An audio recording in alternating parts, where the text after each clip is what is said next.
give it up for Eric Thomas. So, like most of you here, I grew up poor and black in Baltimore. So, if you've heard this already, just go ahead and stop.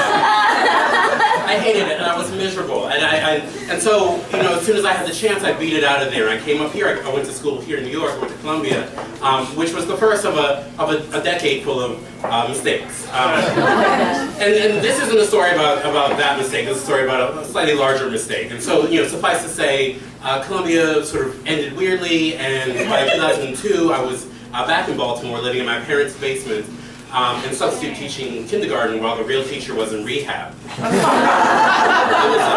It was a glorious start to my adulthood. And I was miserable. I was miserable all the time, and I would come home from teaching, and I would use all my coping mechanisms to sort of improve my mood. And the coping mechanisms I had at that time were to make a really big Long Island iced tea and to log on to a 56K modem and I get on live and rant about my feelings, because nothing says mental health like online ramblings. And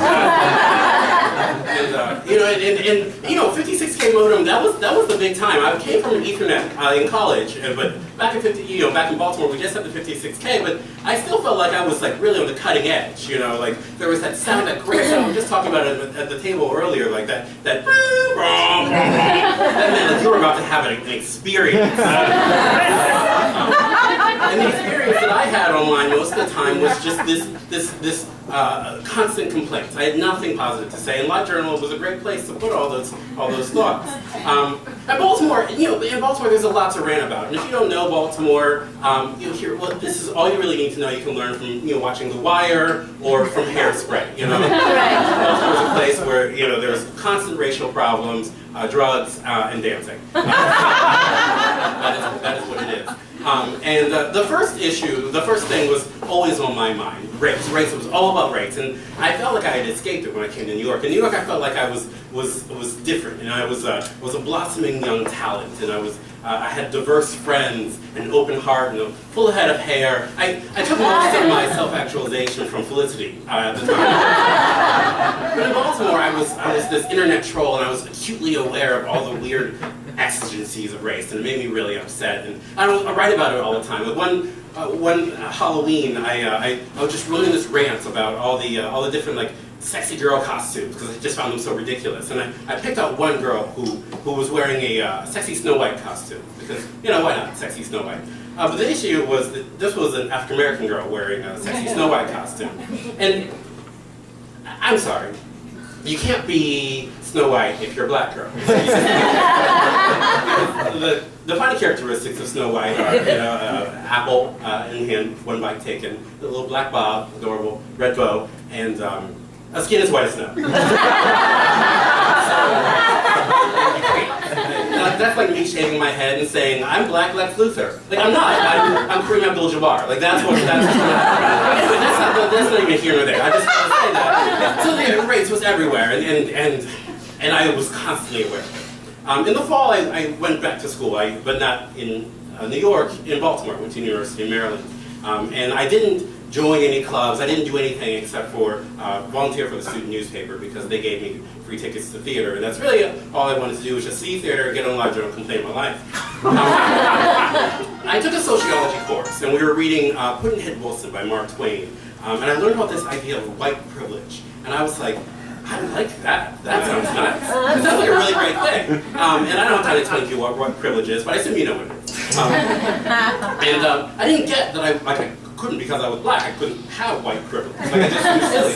I like all the things that white people like. I like Bikram yoga and Wes Anderson movies, and whatever. So, but I wanted it, and I was angry that I couldn't have it.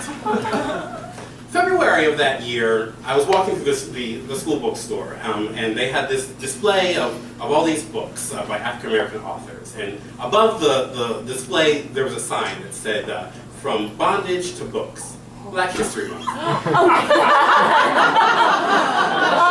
And it had a picture of Harriet Tubman and a picture of Colin Powell. And I read it, and I did a weird double take, and I gave it a Claire Huxtable one eyebrow raise. And to this day, I still don't know whether my reaction was fueled by the incipient anger that I just had always boiling beneath the surface that wasn't really about the sign, whether I was right. But I was infuriated by that sign. The sign to me said, oh, the history of Blacks in America can be boiled down to like slavery, the Middle Passage, civil rights, and whatever it is that Colin Powell means to you, which is a complicated issue.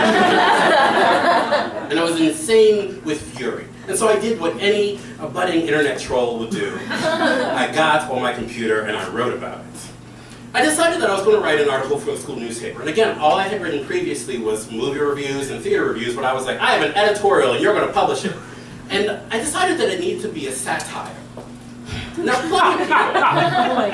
plenty of people have written satire very well, and plenty of people continue to do it even today. Jon Stewart does satire very well. The Onion, most of the time, does satire very well. Stephen Colbert. Eric Thomas is not among that group.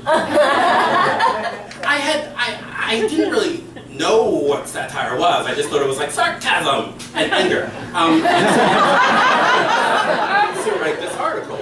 I had read A Modest Proposal by Jonathan Swift in 10th grade, but I didn't really remember what it was about, like eating kids or something. Who cares? It's not interesting. So I just wrote this article that I called From Bondage to Books, An Idiot's Guide to Black History Month. And the article takes the caustic view that Black History Month is useless and that blacks haven't really done much to contribute to society. And I use these really incendiary phrases like MLK, blown away, what else do I have to say? I thought it was brilliant. And I emailed it to the editor of the newspaper, and he published it. I don't know why. I guess to give me something to say while I'm on stage 10 years later. It went to press on Thursday, and we had just launched our online component. And so the article was also online, and it had my email address at the bottom for praise and compliments.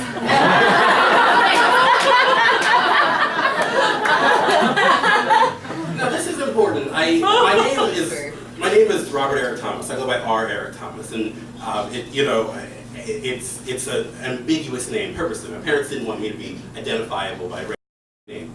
That's usually good for jobs or whatever, or whatever. Like I would for racist. But who cares? The point is, people don't know what color I am when they see my name on a piece of paper. That was a problem here. By Saturday, I had 1,000 emails in my inbox. Oh my God. And the number continued to grow as the weekend turned to Monday and people started passing it around through listservs. The National Association of Black Journalists got a hold of it. And then things really started to blow up. And I thought I was famous. There was no such thing as like going viral back then. Like now, you take a picture of your cat and next thing you know you're on Katie Couric. But today, there was still this idea that there was this untapped gold of internet fame. And I was delighted. But I hadn't read them yet. There was too many. So I started opening them. And they said things like, "Dear White Devil, you are a Klansman and you should die."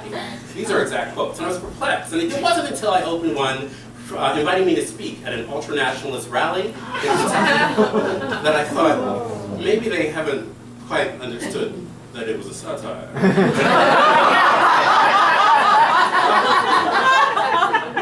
I wrote back to the rally in Kentucky. I was like, I'll come speak at your school. Oh my God. I just want to make sure you know that I'm a black person. They weren't pleased with that. Oh. Because honestly, I will speak anywhere. Robin was like, I'll give you cake. And I was like, I'm on a bus.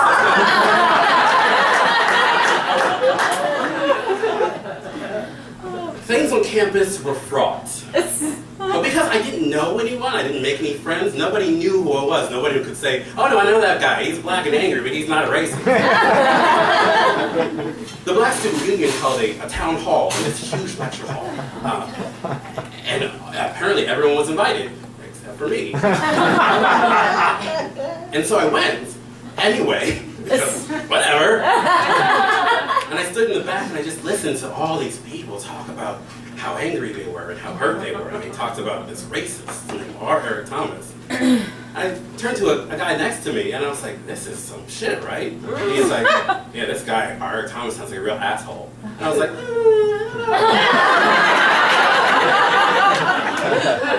I mean, his grammar is impeccable. Dashing, really. I didn't stay for the end, I just sort of tottered off into the night. And I tell you what, I felt good. Because I had that thing that I thought I wanted so bad. I had a little bit of privilege. All of them in that room were talking about, they were in us, they were talking about how bad we felt. And for once, I wasn't part of that. I was them. I was the enemy. But I was the only one in that room who didn't know that the enemy didn't even exist. And that felt good at that time. Thankfully, the whole controversy died down pretty quickly. People found out what color I was. Everyone had a little bit of egg on their faces.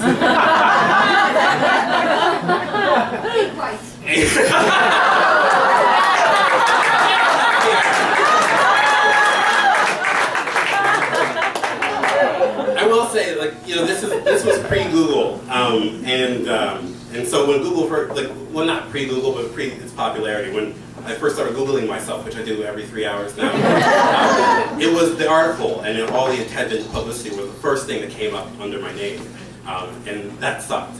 But as the years have gone on, I've started to do other things, and so it never doesn't come up anymore. And then maybe like a year ago, I put it in a one-man show of this story, and now it keeps coming up. So what I'm saying to you is, please don't Google An Idiot's Guide to Black History Month.